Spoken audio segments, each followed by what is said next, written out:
Okay, boys and girls, this lesson is going to teach you how to do overlapping and how to shade and to make organic shapes, and our object today is going to be pumpkins. Now, we've discussed how to read a colour wheel, and the colour that we're going to use is orange. So now we know that we use the two primary colours, red and yellow, that make orange. But we also now know if we go directly opposite, we can find the complementary colour that works with it. So the opposite of orange, and we drag our finger right across, is blue. So your background for your project today is going to be blue construction paper, and we're going to use chalk pastels. Now, when we do overlapping, what that means is one object is in front of the other. So the one that's behind looks like it's farther away and slightly smaller, but it also can change the colour of it too. Now, we're going to use initially a blue, and there's two types of blues. I'm going to use a slightly darker blue to draw the outline of our pumpkin. Now, blue against orange is a complementary colour, and what that does is it actually creates a vibration. It makes the orange look more oranger, makes the blue look more orange. Now, if I just draw my shapes, and I've got fairly two big pumpkins, and I'm putting a smaller one in the front.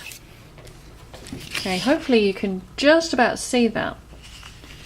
Okay, now in our box we've got a red and orange, and we've got a kind of rusty colour, and when we look at pumpkins they've got that rusty colour. And I'm going to introduce a little bit of yellow and a little bit of a pinky fleshy tone for highlights as well. So now that I've got my blue, I'm going to go over my lines in an orange. And what I'm doing is I've got this lovely organic shape. Okay, just going to keep going round and round. I'm using the earthy colour first, so it's got this kind of shadowy effect with the blue.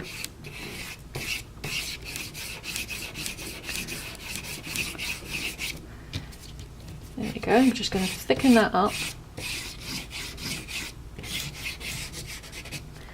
Then, while I'm at it, I'm actually going to change and just bring in a little bit of a lighter colour. And then bring that inside the darker colour. So I've done the rust colour, and now I'm doing the orange. So I've got the rusty colour on the outside and the orange colour on the inside. And you can see I'm showing still some of the blue paper through there, along with the blue pastel that I used initially to get my shape. What's so great as well about using the blue pastel is that if I make a mistake, it doesn't show up as vividly on my blue paper. It kind of camouflages itself in there. You boys and girls, if you wish to, you may start with a pencil just to get the shape right, but I suggest you go straight in with the blue pastel, but that's all to do with how confident you feel. Then I'm going to bring in a little bit of yellow. Now here's where I start blending. And we're going to use our fingers and just lightly blend. I'm going to bring in a little bit more orange there. And you can layer these colours now. Bring it in like that, yellow.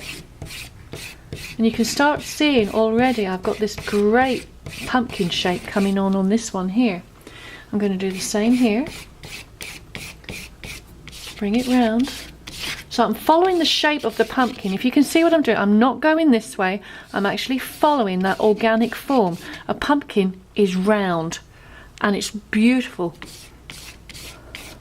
Smooth edges and smooth sides. We don't go side to side. We follow the way the pumpkin shape goes. Now add in a little bit of red just around the base there. A little bit of red.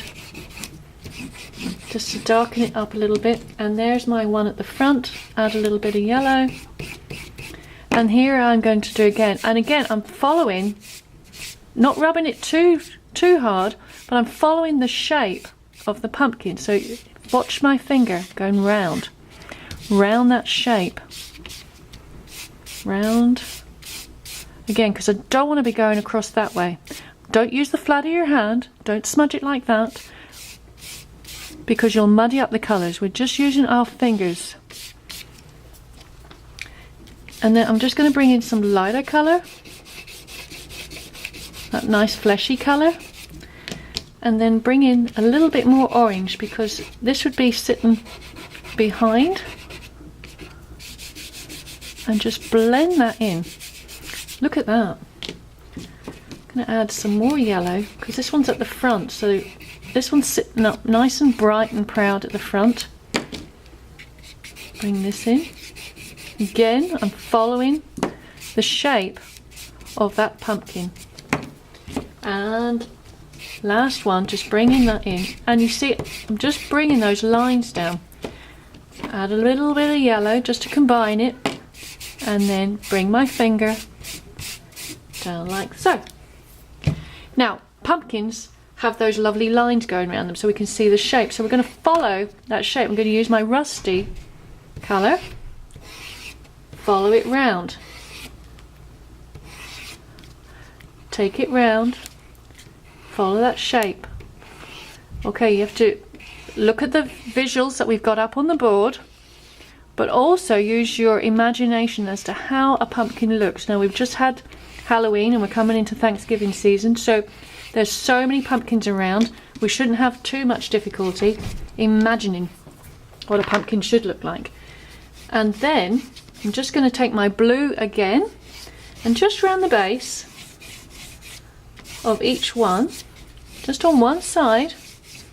Just going to add a couple of swirls so it looks like it's got a little bit of shadow in, so that it's got the light coming in on this side and the shadows coming on that side. I'm just going to highlight that there. One more thing. Take my rusty colour and I'm going to make a stem. Make a stem. And also imagine that it's been just picked from the field, and I'm going to get this nice vibrant green, and I'm just going to do some swirls so it's just picked, fresh. And then last but not least, I'm actually going to use a little bit of purple. And remember what I talk about, things need to be situated and placed, that they're not floating.